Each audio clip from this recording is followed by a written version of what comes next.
এবং তাতে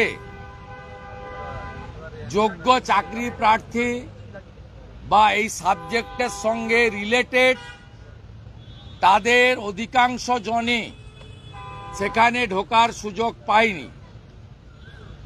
এই কর্মসূচিতে ইন্টারেকশন হয়নি। যারা বঞ্চিত, যারা সবচেয়ে ক্ষতিগ্রস্ত, তাদের কাউকে ন্যাচারাল জাস্টিস মেনে রাজ্যের প্রশাসনিক প্রধান তাদের আত্মপক্ষ সমর্থন করে বক্তব্য শুনতে চাননি।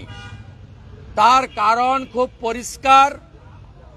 এই মুখ্যমন্ত্রী প্রথমত পার্থ চ্যাটার্জিকে দিয়ে এসএসসির অটোনমি খতম করেছেন। এসপি সিনহার নেতৃত্বে মন্ত্রীর ওএসডি ডাব্লিউবিসিএস অভিজিৎ বাবুকে সিলেকশন কমিটিতে ঢুকিয়ে এসএসসির যে অটোনমি অনেক আগে তিনি শেষ করেছেন এবং অভিজিৎ গঙ্গোপাধ্যায়ের যে অর্ডার, সেই অর্ডারে তিনি ডকুমেন্টের উপরে 5,000 সামথিং অ্যাপ্রক্স 6,000 অযোগ্য ঘোষণা করেছিলেন। তাহলে 19,000-এরও বেশি প্রায় 20,000-এর আজকে এই দুর্ভোগ হতো না। এই 26,000-এর চাকরি যাওয়ার সিচুয়েশনের জন্য যদি একমাত্র কেউ দায়ী থাকেন, তার নাম হলো মমতা ব্যানার্জি। সুপ্রিম কোর্টে মোট আগের চিফ জাস্টিস সম্মানীয় চন্দ্রচূড়জি, বর্তমান চিফ জাস্টিস সঞ্জীব খান্নাজি 16 বার হিয়ারিং হয়েছে। সব স্টেক হোল্ডারকে বলার সুযোগ দিয়েছেন। তিনি কোটি কোটি টাকা খরচ করে লয়ার দিয়ে তিনি অযোগ্যদের বাঁচানোর জন্য যোগ্যদের বলি দেওয়ার ব্যবস্থা করেছেন। 16 বারেও একবারেও যোগ্য অযোগ্য তালিকা প্লেস করেনি। আমরা ভারতীয় জনতা পার্টির নেতৃত্বে 30 ডিসেম্বর 2024 এসএসসির চেয়ারম্যান সিদ্ধার্থ মজুমদারের সঙ্গে দেখা করতে চাই। তিনি দেখা করেননি, তার সচিব দেখা করেন। সেখানে আমরা বলি 7 জানুয়ারি 2025 ডেট রয়েছে। আপনারা যদি যোগ্যদের তালিকা এক্ষুনি সাবমিট না করেন, তাহলে যা গতি প্রকৃতি হিয়ারিংয়ে আমরা দেখছি, সকলের চাকরি চলে যাবে। ইটস এ মেজর ব্লান্ডার হবে। আপনারা দয়া করে বাছাই করুন। তারা সেদিন শুনেছেন, অসহায়তার কথা বলেছেন। এবারে আপনি বলবেন যোগ্য কারা অযোগ্য কারা। প্রথমত ওএমআর নষ্ট করেছে, এরা পুড়িয়ে দিয়েছে। গাজিয়াবাদ থেকে সিবিআই ওএমআর পুনরুদ্ধার করে তারা হার্ড ডিস্কের মাধ্যমে ওএমআর পুনরুদ্ধার করে তারা প্রকাশ করার ফলেই আজকে যে বঞ্চিত যারা হলেন, ক্ষতিগ্রস্ত যারা হলেন, বুক বাজিয়ে যে বলতে পাচ্ছেন আমি যোগ্য, এই কথাটা তারা বলতে পাচ্ছেন সিবিআইর জন্য। নরেন্দ্র মোদীজি প্রধানমন্ত্রী আছেন, তাই সিবিআই এই কাজটা করেছেন, সিট এই কাজটা করেছে। নইলে আজকে এদের অর্থনৈতিক বিপর্যয়ের সাথে সাথে সামাজিক বিপর্যয়ও নেমে আসতো। হয়তো কিছুটা নেমে এসেছে, কিন্তু আজকে তারা যোগ্য বলতে পাচ্ছেন ডিউ টু সিবিআইর হার্ড ডিস্ক এবং ওএমআর এর জন্য। আমরা মুখ্যমন্ত্রীকে কতগুলো প্রশ্ন করতে চাই। এক, আপনি সরাসরি জাস্টিসকে, চিফ জাস্টিসকে অ্যাটাক করেছেন। আপনি বলেছেন আমি যোগ্যদেরকে রক্ষা করব। যোগ্যদের রক্ষা করার জন্য আপনাকে হাইকোর্ট এবং সুপ্রিম কোর্ট 3 বছর সুযোগ দিয়েছিল, আপনি সেটা করেননি, আপনি অপরাধী। আপনি বলেছেন আমরা চাকরি দেব। আপনি কি করে 23 লক্ষ পরীক্ষার্থী 16 সালের ক্লিয়ার লেখা আছে যে 16 লক্ষ পরীক্ষার্থী যারা অযোগ্য তাদের এই 7-8 হাজার বাদ দিয়ে অযোগ্য কারা তার তালিকাও নেই। সেক্ষেত্রে বলা হয়েছে ওএমআর টেম্পারিং, প্যানেলের আয়ুর বাইরে নিয়োগ করা, out of panel, rank jump, 4-5টা ক্রাইটেরিয়ায় বলেছে এরা অযোগ্য। সেই সংখ্যাটা 7-8 হাজার 7 হাজার মতো বলছে সবাই, ক্যালকুলেশন করে নাম বলার সুযোগ নেই। এবারে আপনি তাদের বাদ দিয়ে 16 সালে যারা অ্যাপ্লিকেন্ট ছিল 23 লক্ষ তাদেরকেই আপনাকে সুপ্রিম কোর্টের রায় অনুযায়ী পরীক্ষায় বসতে দিতে হবে। তাহলে আপনি কি করে বলছেন? আমি তো বলছি আপনি সিপিএম কে বিকাশ বাবুকে বলেছেন ঠিক আছে তারা উত্তর দেবে, আপনি বিজেপিকে বলেছেন যে আপনারা বিজেপির কথায় বিশ্বাস করবেন না। আমি আবারও অন রেকর্ড আপনাদের বলি, এক, গভর্নমেন্টের কাছে সুযোগ আছে, 3 মাসের কোনো সীমাবদ্ধতা নেই। 2, গভর্নমেন্ট রিভিশন পিটিশন ফাইল করেছে আজকে, আমি ওয়েলকাম করছি, কিন্তু টেকনিক্যালি আপনি যেদিন হিয়ারিং এর ডেট হবে যোগ্যর তালিকাটা ফেলে দেন। আপনি বলছেন আমি যোগ্যদের পাস দিয়েছি, যোগ্যরাই ভিতরে গেছে।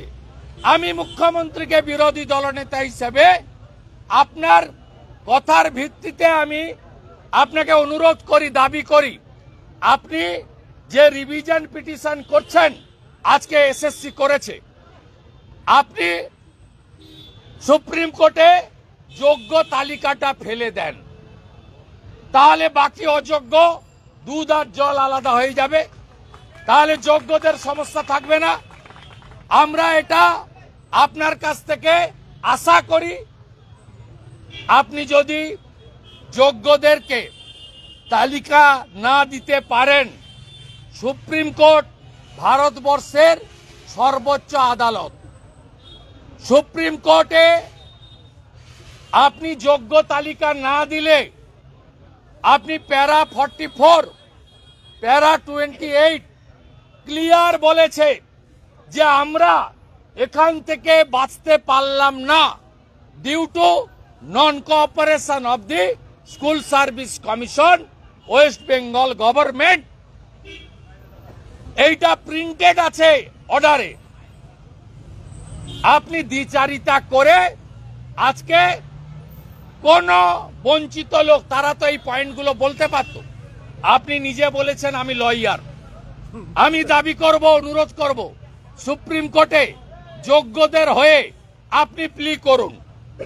আপনি ক্যালকাটা বারের মেম্বার, মুখ্যমন্ত্রী, আপনি মুখ্যমন্ত্রীর চেয়ার পদকে সরিয়ে আপনি আজকে বলেছেন আমি অনেক কেস লড়েছি। আমি অনুরোধ করব আপনি সুপ্রিম কোর্টে গিয়ে লয়ার হিসেবে যোগ্যদের পক্ষে যোগ্য তালিকাটা হাতে নিয়ে সিবিআইর হার্ড ডিস্কের মাধ্যমে যে ওএমআর বের করেছে, যে একাডেমিক আছে, সেটা নিয়ে গিয়ে বলুন আমি লয়ার মমতা ব্যানার্জি এসেছি, আপনারা এই যোগ্যের তালিকা এদেরকে আপনি মহামান্য হুজুর কনসিডার করুন।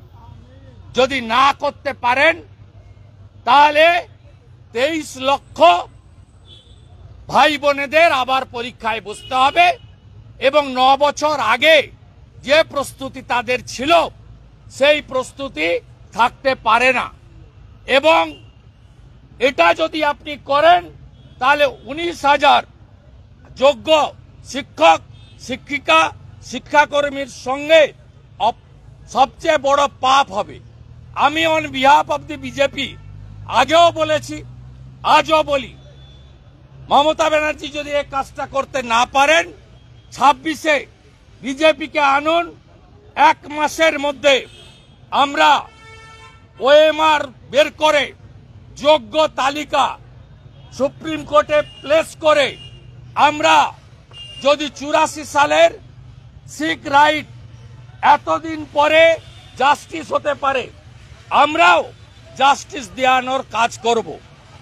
এই সামগ্রিক ব্যবস্থাপনাটার পিছনে অর্থ আছে এবং সেই অর্থের সবচেয়ে বড় বেনিফিশিয়ারি মুখ্যমন্ত্রীর বাড়িতে।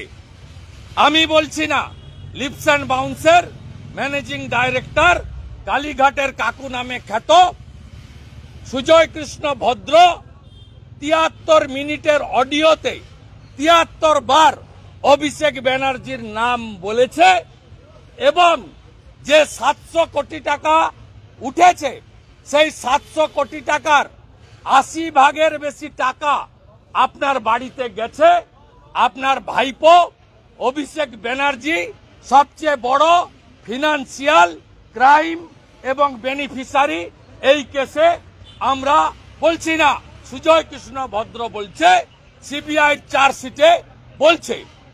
স্বাভাবিকভাবে আমরা যোগ্যদের পক্ষে আছি, সাথে সাথে যারা 23 লক্ষ ছাত্র ছাত্রী কর্মপ্রার্থী তারা বঞ্চিত হয়েছে, তাদের জন্য আমাদের সহানুভূতি থাকলো।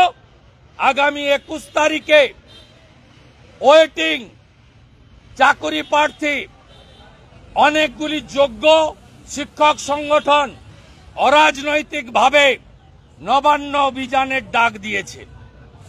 আমি বলবো 15 এপ্রিলের মধ্যে সুপ্রিম কোর্টে যোগ্য তালিকা আপনি প্রকাশ না করলে 21 তারিখে পতাকা ছাড়া লক্ষ মানুষ নবান্নর দিকে যাবে। আমাদের ডাকলে আমরা পতাকা ছাড়া, রাজনৈতিক স্বার্থ ছাড়া যোগ্যদের পক্ষে নবান্নর সামনে ধর্ণা, অবস্থান, বিক্ষোভ, জেলে যাওয়ার জন্য প্রস্তুত আছি। পরিষ্কারভাবে কথা আমরা বলে গেলাম। আমরা সবাই ওয়েট করে আছি আগামীকালের শুনানির জন্য, কারণ 2022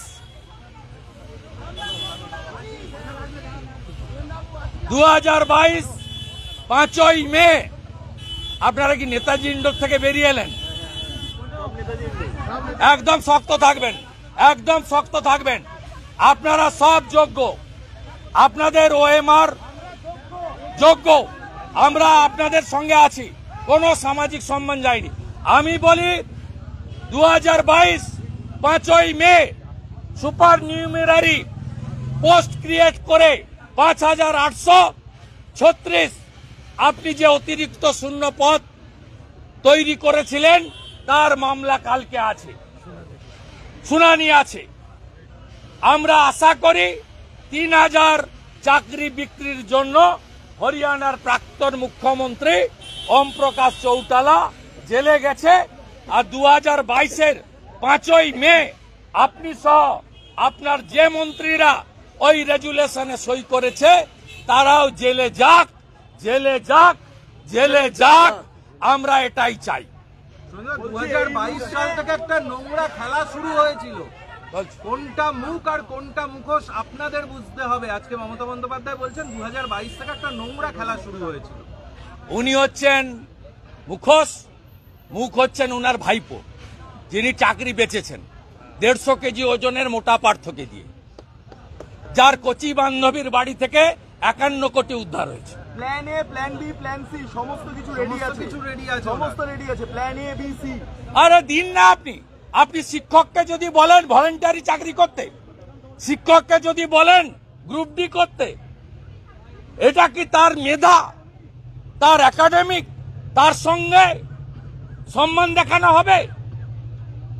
আপনি মুখ্যমন্ত্রী বলবেন যে আমি আজ থেকে সবাইকে সিভিক টিচার করে দিলাম, 10,000 টাকা করে দেব। এটাই কি প্ল্যান বি? এটাই প্ল্যান সি? এটাই plan D? We want plan এ। যোগ্য তালিকা জমা দেন। আপনি মমতা ব্যানার্জি নিজে দাবি করেছেন বড় লয়ার, আপনি নিজে সুপ্রিম কোর্টে মুভ করুন। হাতে রাখুন যোগ্য তালিকা। আপনি তো পারেননি। নরেন্দ্র মোদীর সিবিআই ওএমআর উদ্ধার করে দিয়েছে হার্ড ডিস্ক গাজিয়াবাদ থেকে। আপনার সুবিধা পার্থরা পুড়িয়ে দিয়েছিল, এসপি সিনহা, কল্যাণ গাঙ্গুলি পুড়িয়ে দিয়েছিল আমার ভাই বোনেদের ওএমআর সিটের সব খাতা। নরেন্দ্র মোদীজির সিবিআই না থাকলে আজকে এই ভাই বোনেরা যোগ্য অযোগ্য নিজেরা দাবি করতে পারত না।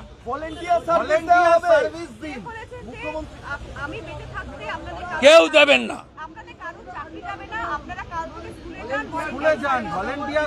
কেউ দেবেন না। আমি ভাই বোনেদের বলবো কেউ দিবেন না। 15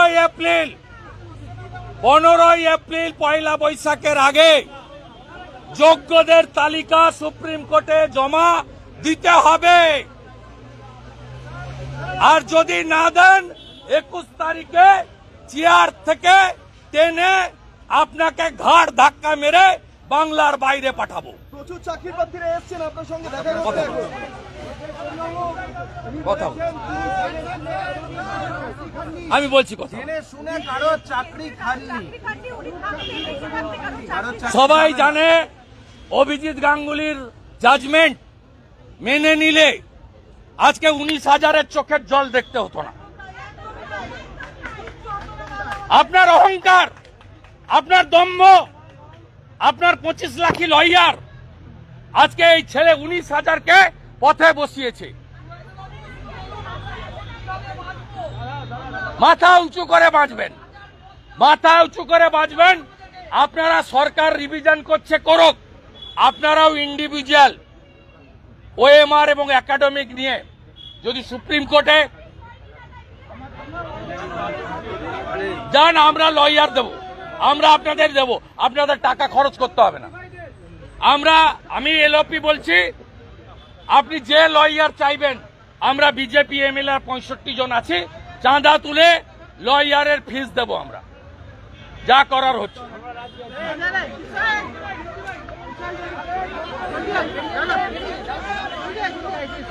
বাবা এখানে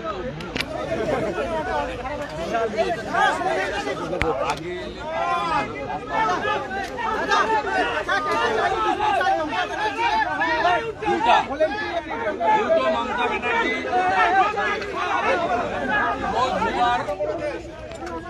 genuine, those who are fake. The several time High Court और सुप्रीम कोर्ट ने रिक्वेस्ट किया ये एक सेग्रीगेट आप लोग को कर देना चाहिए। वेस्ट बंगाल गवर्नमेंट जो रुपया लेकर 5-6 हजार चाकरी नौकरी बेच दिया है, उनको सेव करने के लिए वो लोग जेन्युइन जो हमारी टीचर है, नॉन टीचिंग स्टाफ है, उनका लिस्ट सुप्रीम कोर्ट में नहीं दिया। Ex chief justice honourable mister Chandrachud, now sitting chief justice honourable Sanjiv Khanna ji का बेंच में 16 टाइम हियरिंग हुआ। बार बार सुप्रीम कोर्ट बताया कौन जेन्युइन है कौन फेक है, आप इसको सेग्रीगेट करके लिस्ट पेश कर दीजिए। लेकिन जो फर्जी है, जो अपनी रिश्तेदार है, ममता बनर्जी का खुद रिश्तेदार बीरभूम में इस फर्जी अपॉइंटमेंट का हिस्सा है, बहुत रुपया लेकर हुआ है। पार्थ चटर्जी आज भी जेल में है। सुजय कृष्ण भद्र का ऑडियो मैसेज में अभिषेक बनर्जी का नाम आया है। इसलिए ये जो 700-800 करोड़ का घोटाला, टीचर रिक्रूटमेंट स्कैम, ये फर्जी और नकली, इनको सेव करने के लिए जेन्युइन टीचर नॉन टीचिंग को ये ममता बनर्जी की सरकार कोतल कर दिया है। हम लोग इसका खिलाफ है। हम लोग जो जेन्युइन है, जो मेरिटोरियस है, जिसका एकेडमिक अच्छा है, जिसका पास ओएमआर का नंबर है, उसका पक्ष में है, उनका नौकरी तुरंत बहाल करना चाहिए, ये हमारी मांग है। इसका साथ साथ 2016 का जो एग्जाम, उसमें इफेक्टेड अनएम्प्लॉयड यूथ 23 लाख है बंगाल, बीजेपी वो 23 लाख अनएम्प्लॉयड यूथ का साथ है। भाजपा सरकार लाइए, हर साल एसएससी होगा, OMR sheet academic 100 point roster मानते हुए हम लोग हर साल एसएससी का सीट फिलअप करने का काम करूंगा और तुरंत ये जो जेन्युइन लिस्ट है, सुप्रीम कोर्ट में जो रिवीजन पिटीशन फाइल हुआ है आज, उसमें जेन्युइन लिस्ट को भी तुरंत स्टेट गवर्नमेंट की ओर से सबमिट किया जाए, ये हमारी मांग है। 15 अप्रैल का अंदर नहीं करेगा तो कुछ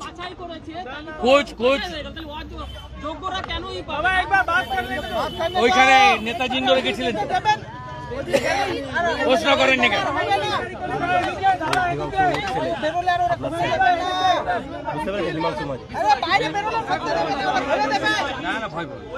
তুমি ফোনটা ধরো, আমি তো অনেকবার চেষ্টা করি। একদম ভয় চাকরি যাবে না, চাকরি যাবে না, যাবে না চাকরি।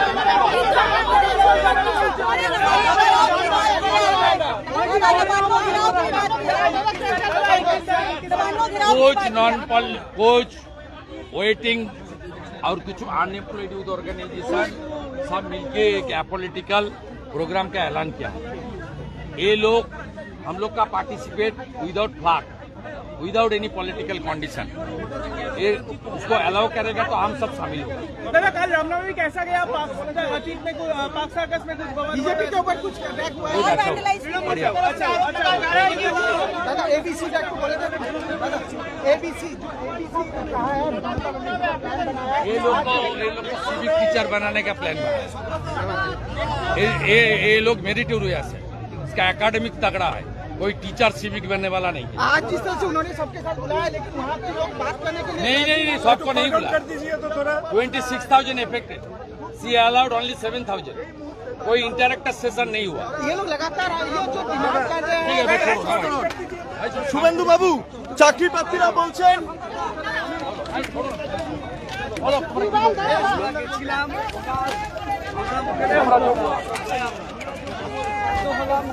আমরা গেলাম, আমরা এই 7,000 যোগ্য, এই 7,000 যোগ্য মমতা ব্যানার্জি জানলো কি করে? ওটাই তো আমরা বুঝতে পারছি না। আমরা মুখের এই 7,000 যোগ্য জানলো কি করে? একদম চিন্তা করুন, আমরা আছি, আমরা আছি। এই যে 7,000 যোগ্যটা বাঁচলো কি করে? এদের ইন্টারেকশন হলো না, এদের কাছ থেকে শোনানো কথা হয়নি। তৃণমূলের ওখানে